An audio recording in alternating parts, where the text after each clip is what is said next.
Hello, welcome to Thursday, everybody. And we'll be continuing learning about functions, modeling, and predicting change because the only thing constant in life is, you guessed it, change. So, as we go to our lesson today, we are going to look at comparing rates of change. Remember, tomorrow you have a progress check that will be on Discovery Education. So, I'll have that posted for you for Friday.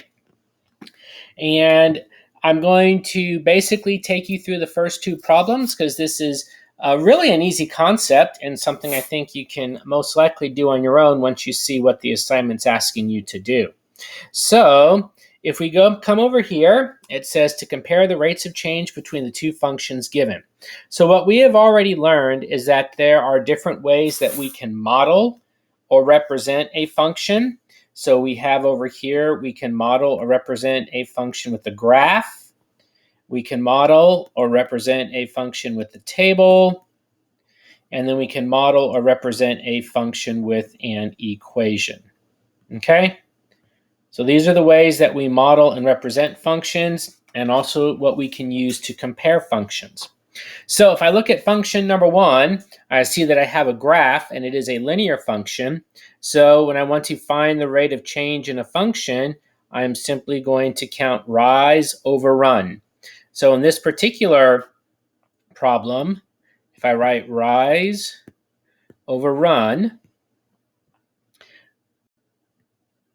my rise was 6 and my run was 3, or excuse me, 2. So that means my answer is going to be 3. All right. So the rate of change for function number one is going to be 3. Now for function number two, since it's a table, if you remember what we do when we have a linear function in a table, we simply count the pattern, because in a linear function, we have a constant rate of change. So 0, 2, 4, the pattern for y is plus 2. And then for x, I have 0, 1, 2. So the pattern here is plus 1. So my change in y over my change in x is going to be 2 over 1, which equals 2. So the question is, which has the greatest rate of change? So it would be function number one.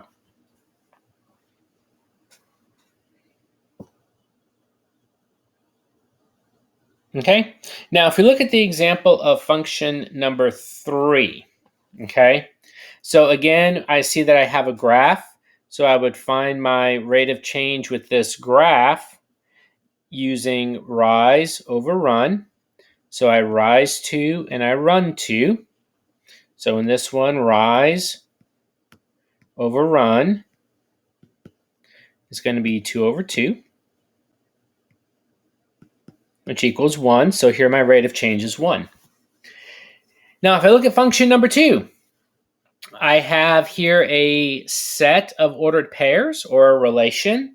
So what you can do to solve this one is there's actually two ways you can do it. The first thing you can do is you can take these ordered pairs and simply put them in a table of values. So you have 2, 1, 4, 2, and 6, 3. And when they're in the table of values, you can just, like we've done before with the table, is look for the pattern. So I have 1, 2, 3. So these are increasing by plus 1. So you have a change in y over change in x of 1 over. And then if I look at my x values, I have 2, 4, 6. So my pattern here is an increase of 2 or a plus 2. So I have 1/2. So your rate of change is 1/2. So to answer the question, which has the least rate of change, it would be function number 2, because 1/2 is less than 1. Okay, now there is one other way you could have found the rate of change for function number 2, and that is using the slope formula. And if you are going to use the slope formula,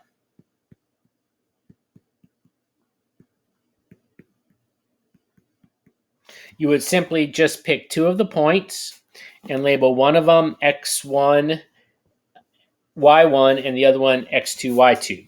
So if I look at 2, 1 and label it x1, y1, and then x2, y2 for the next points, okay, I would have m, or the slope, equals y2, which is 2, minus y1, which is 1, over x2, which is 4, minus x1, which is 2.